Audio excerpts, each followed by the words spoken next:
these two chapters, oh, thank you. I almost forgot. These two chapters covered a lot of when Phineas was in Goshen and kind of the things he went through. The first chapter really highlighted a lot of the Goshen Ward minutes from meetings that they had amongst the community, just about several different things. But I wanted to hear from you guys first. From these two chapters, what's something that stood out to you? What's something interesting that happened that you learned for the first time? I want to hear what you guys thought.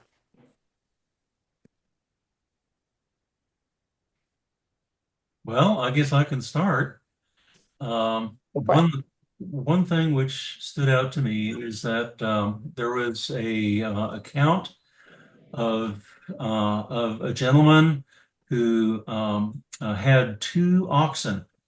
Apparently, oxen were very precious because having beasts of burden were crucial for turning the soil and planting, which is also crucial. Maybe for pulling stumps too. I don't know. But that's the only thing that he had. He was married. He had children, and one of the church leaders told him he must give his oxen over to somebody who was running a different group of people, and he refused to do so because losing his oxen would mean starvation for his family. Hmm. Imagine that. The only thing you've got, and you're in the middle of nowhere territory, and the church leader asks you if he can take it and apply it to this other purpose. Well, he said no. Which So is one of the few times he said no. yes, yes, and it's understandable why, because it would mean starvation. And he also said something like, I don't remember his exact words, but something like he was afraid that that if he said no, that the church leader would have his family killed. And I'm sure he didn't think that for no reason at all. There must have been a reason for that. Apparently, the church leader had to do many things that nowadays we would find as shocking, or no, that couldn't possibly happen. But back then, boy, times were different.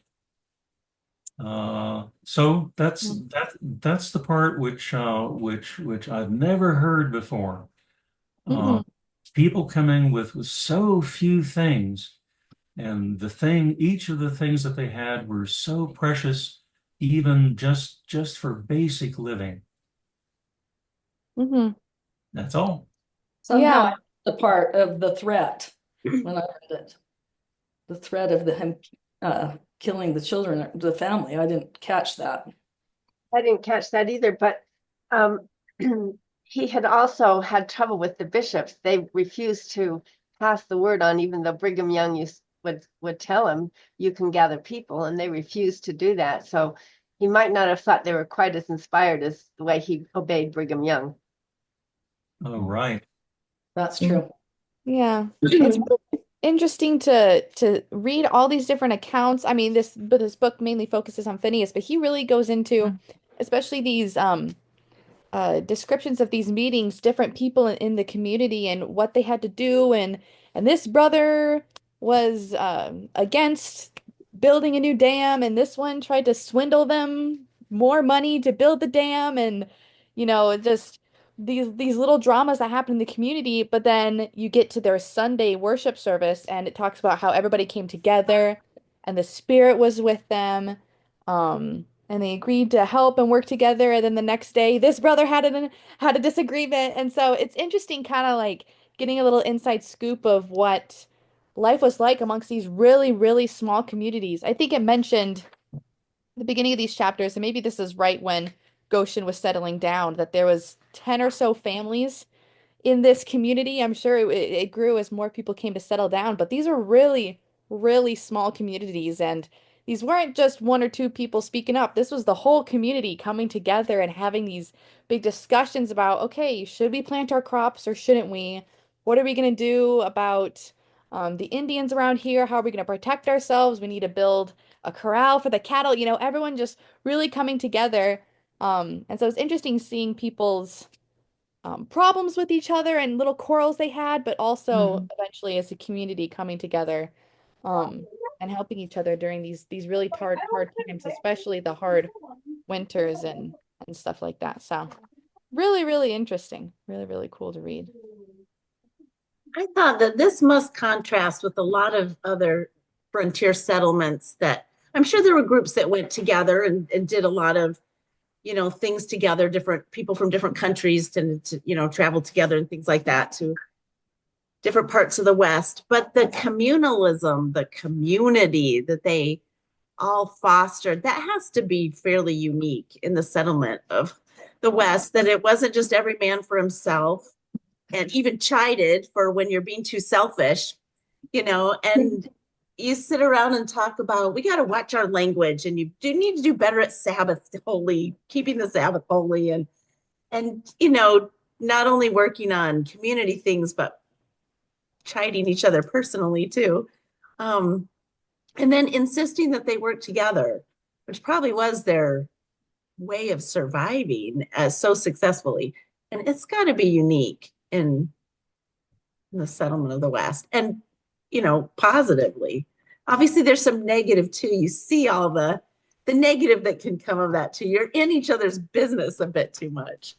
I have a lot more empathy for those who left the church because it was hard and it was so, you think, oh, why did they leave? They deprived their posterity so much, but I look at what they put up with and I think how many times I would have probably said, I'm out of here. Yeah, these aren't just the people you see on Sunday. They are every day and they're in your business and telling you what to do. And so, yeah, you could see a lot of people going, no, Yeah. I don't want We shouldn't. You're letting your chickens roam in your gardens too much. Well, let's have a whole meeting about what do we do with our chickens. Yeah, that was a great part. I Mhm. love that part. And we all Yeah. resolved chickens should be able to free Unanimously. roam, wasn't it? That was, They have a meeting. The bishop talks about you need to bathe your children. Yeah. Everyone needs to start taking showers around here, okay? There's an odor. Just a little Yeah. interesting that really in everybody's business. Hey, your kids' nose need to be cleaned. Your kids and your kids specifically. Or Yeah. outside Yeah. much more too. That their houses were Yeah. small, and if they didn't have a fireplace, they even cooked outside. And so there was a lot more community interaction than we have today. We go to church for and meet people or specifically go for an appointment or something, but I know once in church they said, please look outside your front doors because I know you go out your garage to pick up your mail and then you come back in and we leave flyers on your front porch that never get seen. Mhm. So it's a Yeah. different life for sure. Mhm. Well, and that reminds me of a different chapter where some other person took it on their shoulders to discipline one of Phineas's sons really harshly. And, Mhm. so I guess they really were in each other's business. Like, you Over touch my kid today and you're in big trouble. It might even take you to Yeah. court, right? that same man was killed by the Indians. Oh, he was. Yeah. So, us Phineas, you got it coming. But he did seem like a pretty strong leader and that people relied on his leadership and his decisions. And when they didn't agree, it seemed like they came back later and said, yeah, you were right. Yeah. And remember, Phineas is recording this. So I liked those couple times when he's like, but then they said, oh, I voted for putting the fort here, but now I see Brother Cook was right.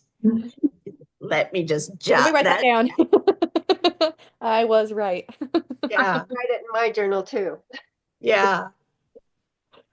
Yeah. Yeah, I Well, liked how I wanted him to stand up for himself with it sounds like they came around, but when they said, you're overcharging us for this land, and he's told us in the past chapters why it cost so much and it took so much money to get the dam built and the road built.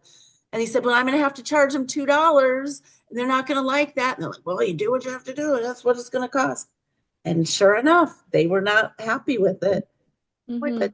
But when I read that, it seemed to me that the guy told him to charge $4, but he only charged two. Is that wrong? Oh, I don't remember. I think it was something like one guy said it would cost 4, and then everyone's like, "You're swindling us way too much. It like it actually should be 2," and then everyone's like, "Well, 2 is still too much." I think it was something like that. I'm looking at It page. does seem like 4 was the original suggestion. Yeah. 4 would have been a huge amount of money. Yeah, what page is that on, Ann?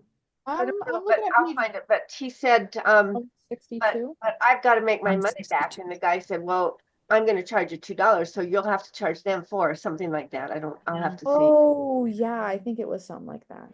You're right. I think it was I'm looking at page 162, but I think they're talking about the cost of the dam here. Yeah, starting on page 161, it says, I told them the land would cost $2 per acre for improvements on the dam and $4 per 20 acres on surveying in work or stock or wheat after harvest. Mhm. Yeah. So Yeah. an extra $4 per 20 acres. Okay, that makes sense. Yeah. Not all the land was useful, apparently. So, okay. And he said, then don't you love these kind of people who are like, well, I would have done the survey for blah, blah, blah. I could do it for cheaper. I'll do it for, are you even a surveyor? Do you even know Would what you? this is? We got a guy and was he the one that wrote, look, this is, no, that was something else that he wrote him and said, this is what it cost. Maybe it was. Didn't someone write a note to stand up for him? Well, I can't remember. Anyway, but I'm glad they came around. They seem to finally see it his way. Mm-hmm. And that's kind of that. You never know what goes on behind the scenes, and everyone thinks they know better. Well, and they did decide to lower the price of the cattle keeper to 1 cent instead of 1.5 cents. Well, I would do it for 1 cent. Okay. Well, let's not let those deacons do it. The little boys do it because we all know the deacons can barely handle collecting the trash in the church. That's what our after church they have to collect the trash, and that's a whole thing. So we can't let them be the 12 and 13-year-olds be the ones collecting the cattle. Well, and then they didn't, was it Hamlin that was the man they hired? He didn't appreciate the work of one of the young boys because his son had to supervise him the whole time. And he said, I suggest we get someone else. And the father complained, right? But then it's the next sentence is like, okay, we're going to let him pick his own. We feel like he should pick his own. Yeah. Yeah. Because you get lazy kids and you can't motivate them, and you're taking all your time to supervise them. That's not productive. Good to know some things don't change. Like how kids do work. Some of them. Some do great. Some gotta. I liked hearing about the school. We got just one little sidebar as they're building a school about the school held in Phineas's house, and that Harriet's husband was the first teacher. Allison, do you remember when we learned about Harriet Teeples in Garden City? Yeah, she was great. she met her husband. He was the school teacher, and she got married at 15. Oh, Yeah. about that. Yeah. Bruce's great grandmother's journal. The school was difficult. They wanted to educate their kids, but the kids didn't want to be educated, and they had corporal punishment so they could beat them over the knuckles or anyway. But the kids took it on themselves to drive the teachers out, so they didn't have to go to school. Yeah. Interesting. I would have loved more about what they taught, how much of an education were they getting? I'm just curious. Was it basic reading and arithmetic? Yeah.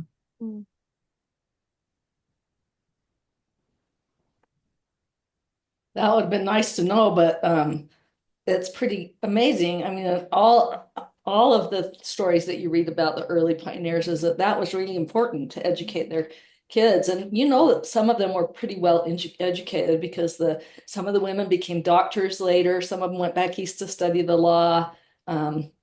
They did things. You know, the Mormon women were very, very capable. Hmm. A lot of them did they weren't really going out to work and earn a living like a husband, but they knew how to make a living at home. Yeah. Hmm. Yeah, it was really interesting to read. One part that um I thought was really interesting and that I actually have a video that I would love to show that kind of dives more into this topic is where it talks about Johnston's army that President Buchanan sent to Utah to kind of check things out.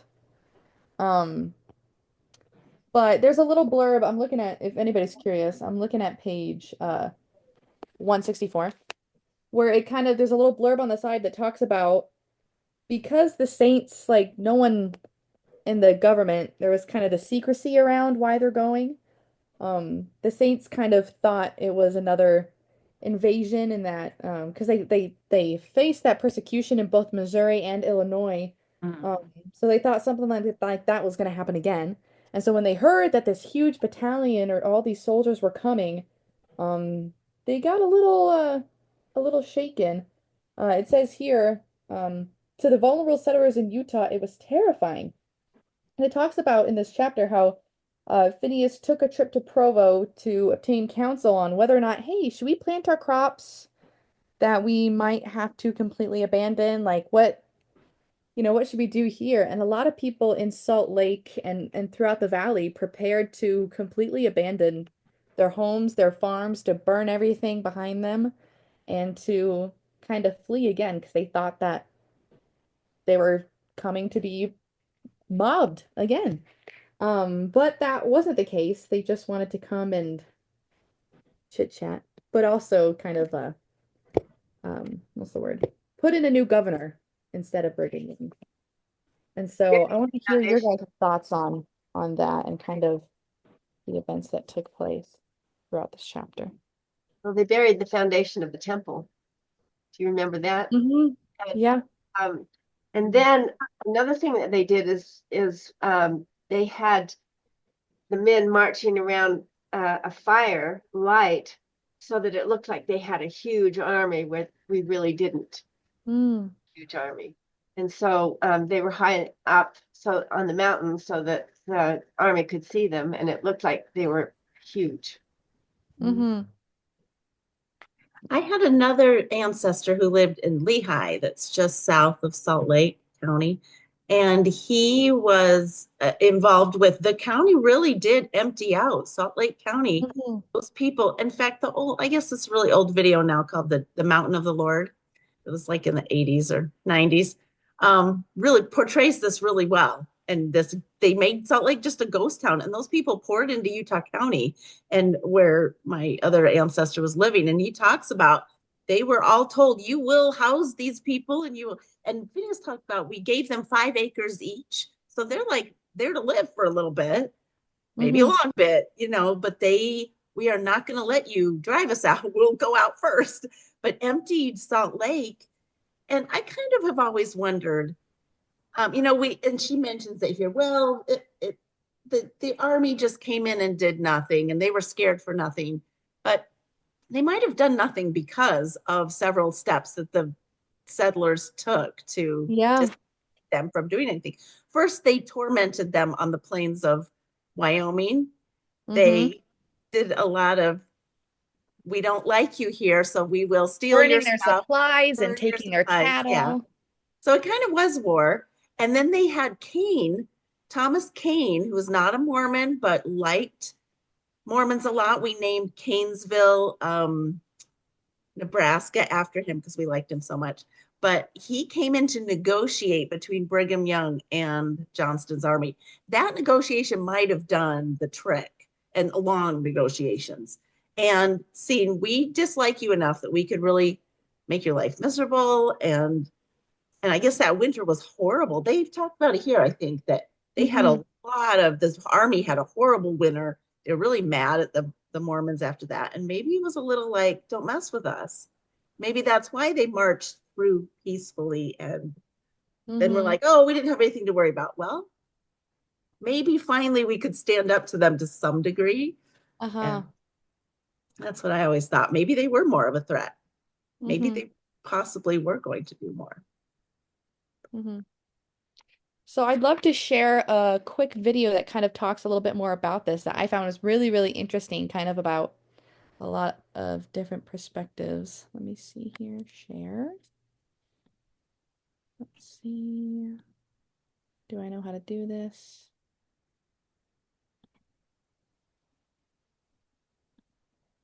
Once you hit share, you should find the screen that your video's on and click on that.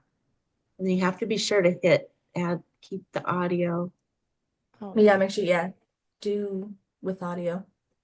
Oh, here we go. Sorry, it's loading right now.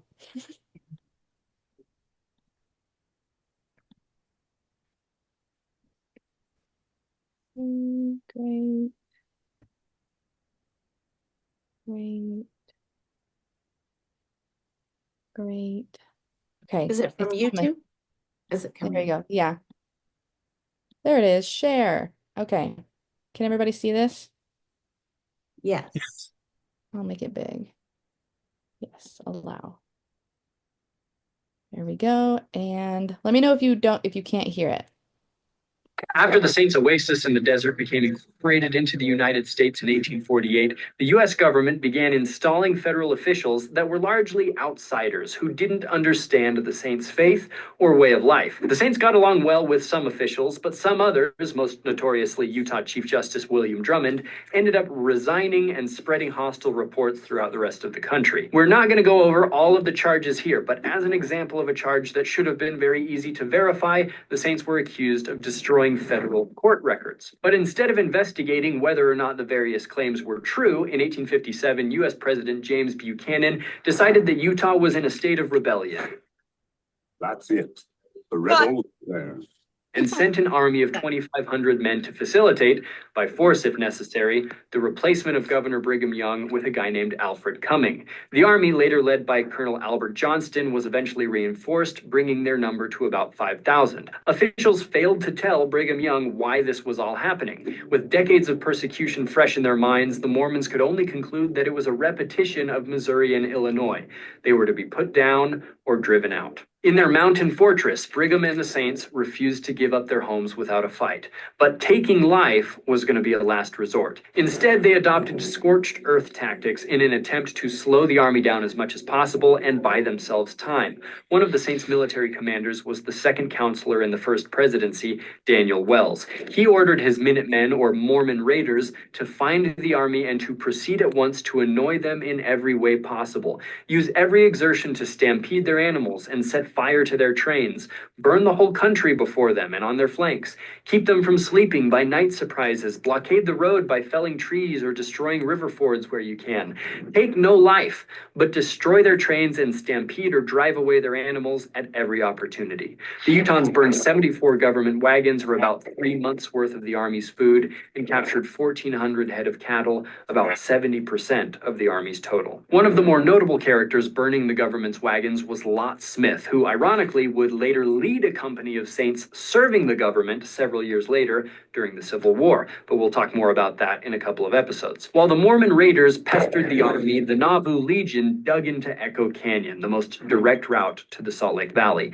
At a narrow point in the ravine, they built stone walls and dug trenches from which they planned to act as snipers. They also loosened boulders that could easily be sent crashing down to damage and block the moving columns, and constructed ditches and dams in the valley that could be opened to send water across the army's path. Back in the city, the Saints worked from sunrise to sunset, making guns, bullets, cannonballs, and canister shots. On Temple Square, a shop produced revolvers.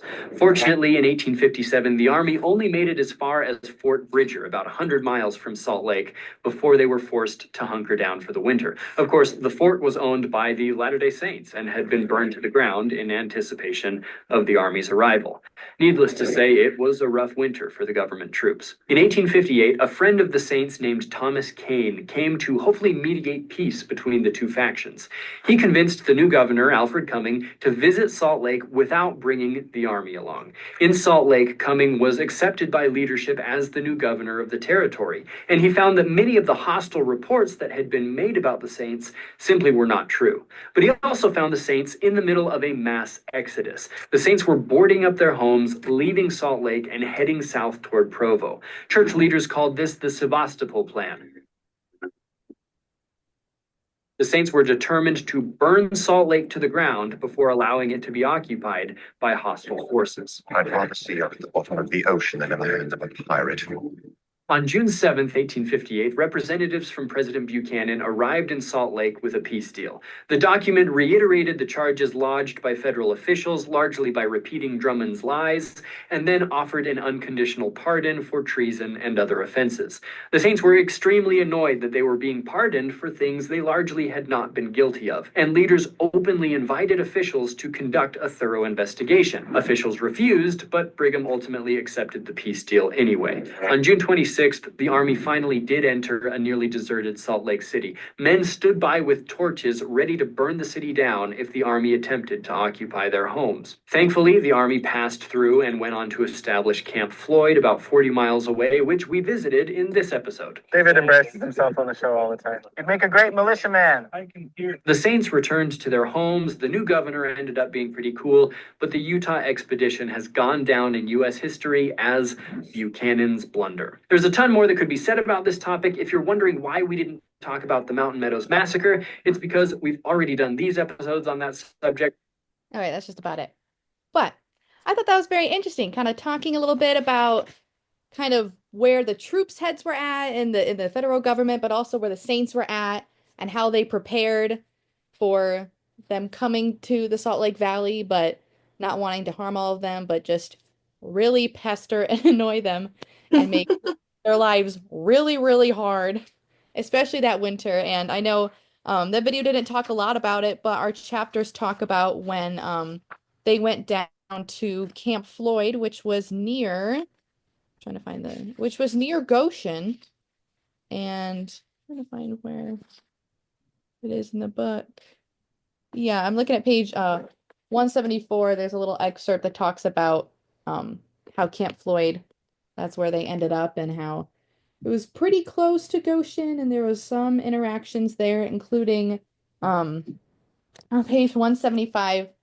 We could read Phineas's letter to the editor of the Deseret News, talking about how one of the U.S. soldiers were shot in Goshen, and how there was 3 or 4 of them drinking, and then there was a gunshot heard, and one of the soldiers eventually passed away from that gunshot wound, and they said it was the Mormons that did it, but later found out it was one of their drunk friends that accidentally shot the other. And so it sounds like they had a little interaction with Goshen, since it was kind of near Camp Floyd, and some peaceful, some a little hostile, but no eventual, like, all-out war. And so, which is good, but it was really interesting to read Phineas's perspective, but also hearing about kind of the history behind what happened and why it happened that way. But what do you guys think?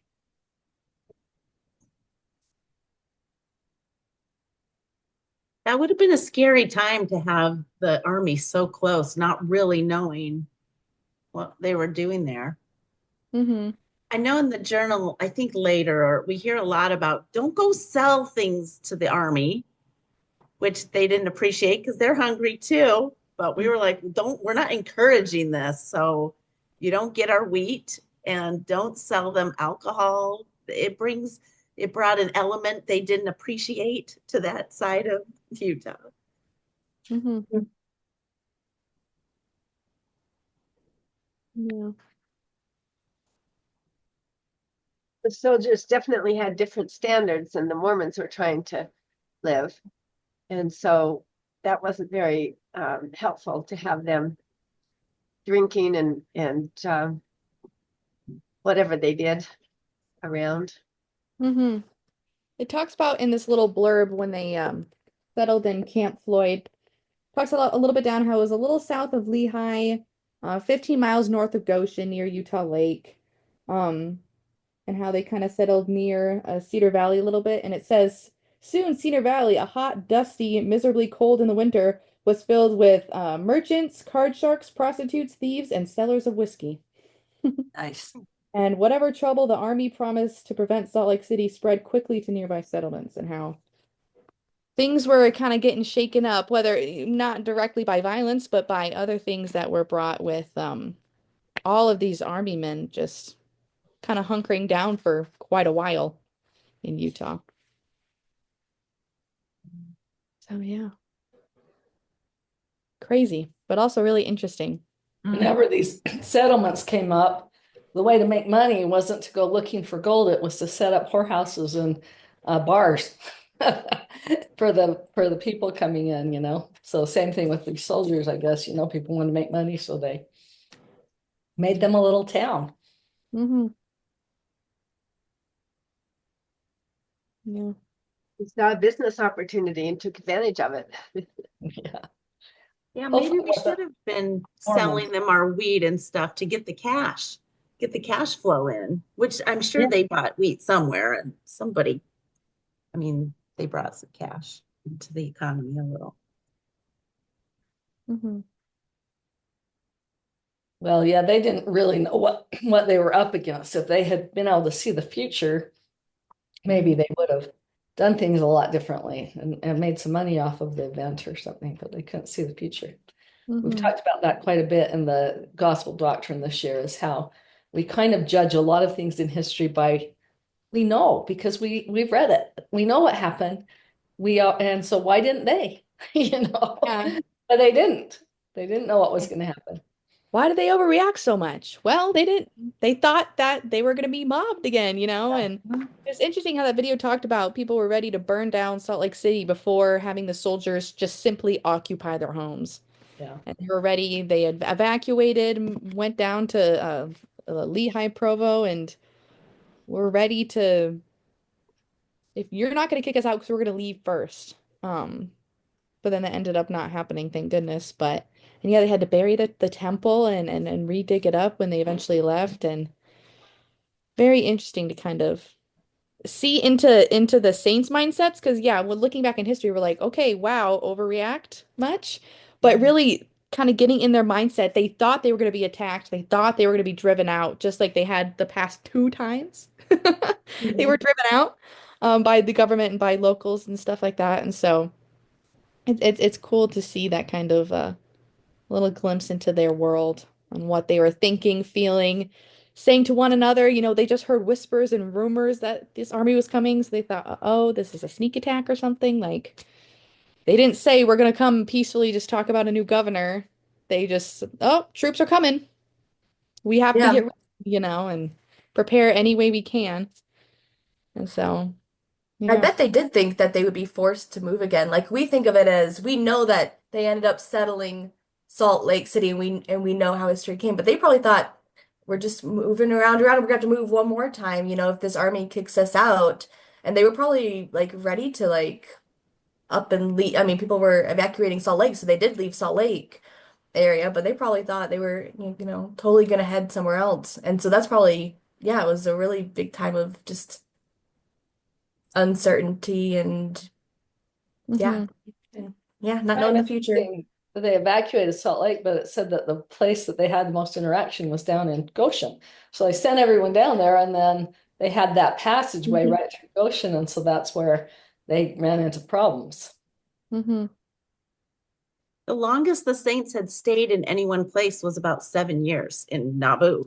Yeah. So they had been in Kirtland for about 7 years, Missouri less than that, and Nauvoo, not even, yeah, about 7 or 8 years. So here they're there about 10 years. So yeah, it's probably about time to move on.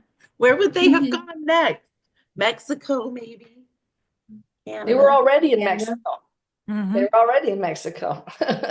Yeah, well, not by now. It was Utah It territory. was Utah territory, but when they first went there, it was Mexico. Yeah, so keep following Mexico. Leaving the US, yeah. Yeah, they must. I mean, that would be a reasonable thing to think. Yep. well, we built our houses before and we'll have to build them again. Mhm. Would be nice to have some of those beaches in the United States instead of in Instead of landing in the middle, but we'd miss the mountains. I'm not saying we wouldn't, but it would have been nice if they'd gathered some of that for us. We need the mountains, true. Yeah. Yeah, it's interesting to see and kind of read how they're like, okay, let's not just full on kill everybody. Let's do that as a last resort. But let's, they burned that fort they eventually settled in for the winter, and they were ready to burn everything as they left and Phineas inquired, should we plant crops if we're just gonna leave? Like this was a lot of people's mindsets of, well, let's get a go bag ready. We're gonna have to just leave at a hat's drop. But then they were also getting ready as the army was coming. They were manufacturing weapons and artillery and things like that to defend themselves as they, I'm sure, thought they were gonna leave as well. Um, and so, yeah, I just think it's very interesting I know I've said this before, but getting a glimpse into their head and kind of seeing them prepare for the worst, but also, maybe we can stay. So let's not burn everything down yet. Let's wait to see if they occupy our homes first and then we'll destroy it all. Yeah. And so, It's a good thing they didn't jump the gun. yeah. I probably would have sent a message to the government too if they did. Hey, we went there and they were gone. So they're on the run. They probably wanted to try to come to a peaceful resolution before that. And thankfully they did in a way. So, Victor had a comment, I think. oh yeah, sorry. Oh, yes. I just also wanted to mention one of the accounts that Phineas gives. There is an example of a conflict between the farmers and the ranchers in the small area where Phineas was. The farmers had chosen the land, probably based upon the abundance of grass that was growing there. They saw that wild grasses were growing, right? So they probably said, okay, well, this area must have enough rainfall and minerals in the soil to support grain. So they partitioned that land out for their farms. But then, lo and behold, a couple months later, here comes someone with 200 to 300 head of cattle. And of course, all the farmers were afraid that the cattle was going to eat everything because there were so many of them. Okay, so how do you settle this conflict? Well, it seems to me that from Phineas's description, it comes down to how many people you have. The farmers had a greater number of people, therefore a greater number of guns, therefore a more powerful claim on the land.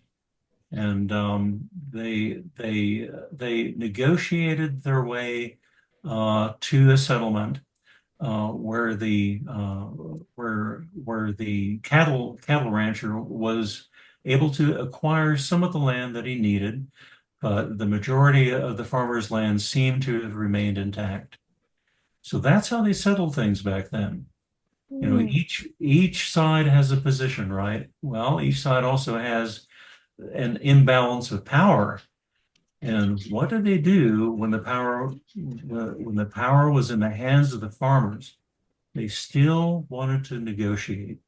They still wanted to do things correctly, ascertain the facts of the claim of the rancher that he was told to go there by some high authority versus their own claim, who they were authorized to make farms there by a different high authority. So they sought to resolve it. They didn't just fight it out. They sought to resolve it by the authority that was there, which was the church officials and church elders. And I just thought that was so wonderful. These people cooperating, even though they had very important and large differences of opinion on things. A wonderful example of cooperation that was necessary I'm sure, constantly for the settling of the West. Mhm. Yeah, it was really cool to read and there's lots of examples throughout this book, and I'm sure we'll get more as we keep reading about different conflicts just like that and how they were able to resolve it and how sometimes you gotta, ask church leaders, hey, what do we do in this situation? Um, and it really one thing that stood out to me when I read that little excerpt too is really church leaders had a lot to do in not only the church, but their communities as well. Like reading the letters that Brigham Young sent, I'm like, Brigham Young had a lot on his plate, a lot dealing with everyone's coming to him about their not only church problems, but also this person is on my land, this person, just little things like that that a lot of church leaders were involved in because it was such a part of the community. I feel like it was really interesting to read about. So, I suppose that was a major role of the church back in those times. mhm, The church was organized in a hierarchy, and it was taking on many of the jobs that government does today. Well, they didn't have government, but they had the church, and so that's what they used. That's what everybody abided by, and it was the orders from or requests from the church that everyone agreed to follow. Wonderful. mhm.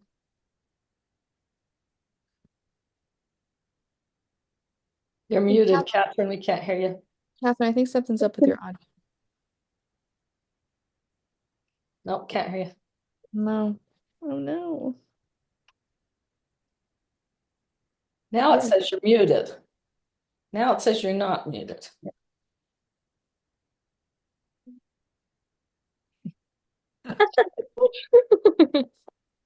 And jump back in. Yeah, that's weird that we can't hear you. Hmm. Well, it says that the soldiers were met by Porter Walkwell and Lot Smith and um, uh, Bill Hickman. I guess they were pretty fearsome because uh, it says they weren't anxious to continue to meet with the church with church members. But anyway, Porter Rockwell, was accused of trying to kill Governor Boggs and was incarcerated for it. And he said he denied it. He said if I had done it, he wouldn't be alive. I wouldn't have missed. Because he was known for his sharp shooting. He was a very good shooter. Wow. That's confident. If it was me, I wouldn't have missed. He was incarcerated for it and escaped, and he was later tried and convicted of jailbreak, but they didn't have enough evidence to say he had attempted Governor Boggs' life. Wow.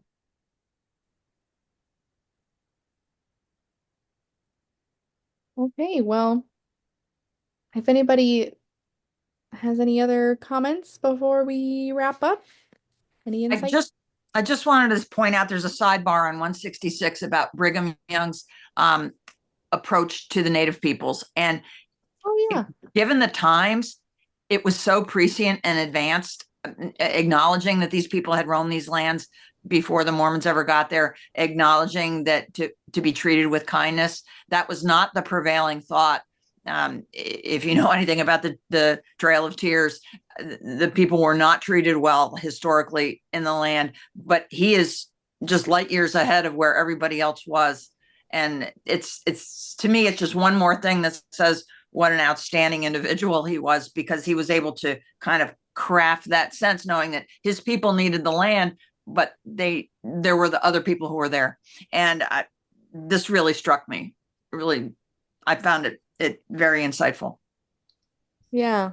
It was definitely not the popular opinion at the time to even treat Native American people with dignity at all.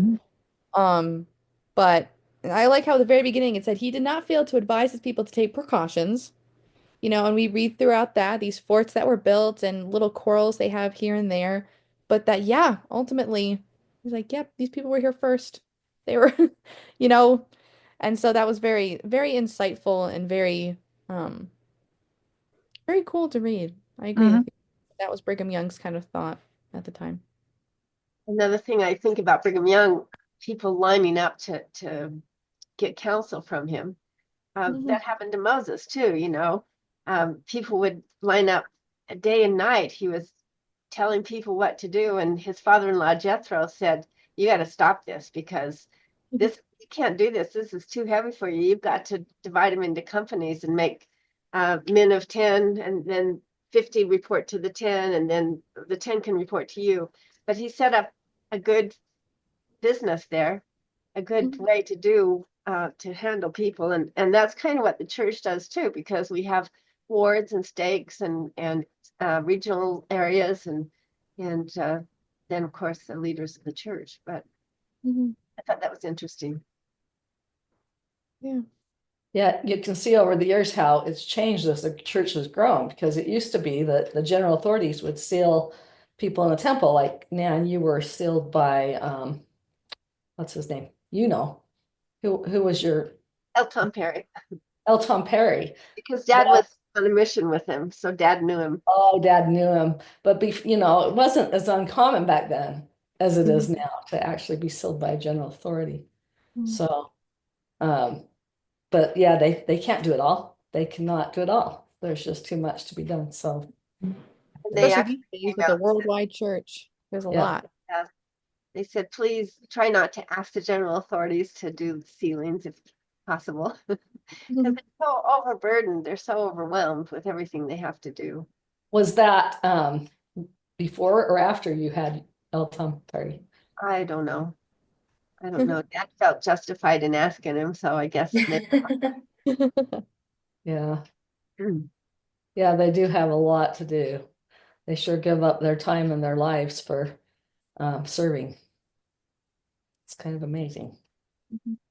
Yeah. It said somewhere in one of these chapters that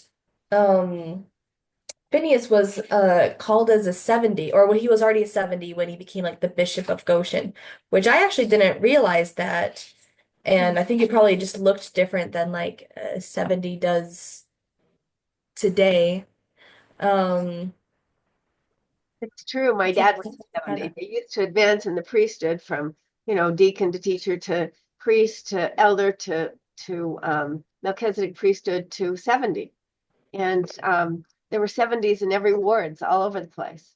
And then the church said, this isn't really what it's supposed to be according to the scriptures. So we're going to really to just put everyone that's a 70, you're now in the Melchizedek priesthood. And 70s are traveling elders, and they will be elders assigned to travel for the church. Yeah, which makes sense, but it also makes sense that back then when the church was mostly in Utah, that traveling meant traveling to Goshen and and maybe settling places that just looked different. Yeah. Yeah, they changed that. They used to it to be kind of like a deacon teacher, just an advance in the priesthood, and now it's more of a calling. I guess not just because it said here it was well known that Phineas held the office of 70, the Melchizedek priesthood. And we don't really think of it as like a office. It's more of a calling. And then there's not that many, and they'll go and travel and for their ministry. Yeah. Yeah, very different.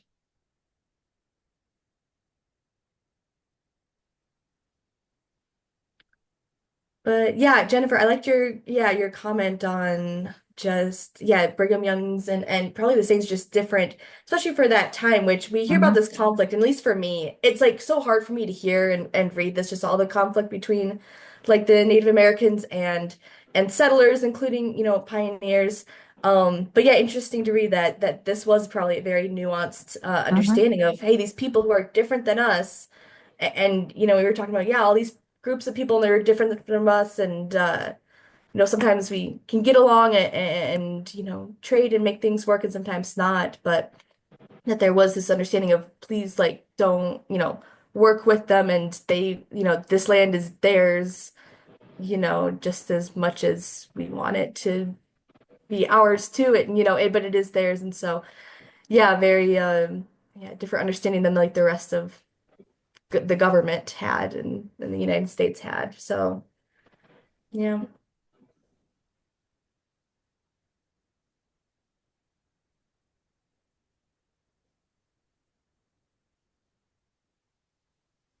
Thank you. You made these chapters very interesting. I thought Yeah.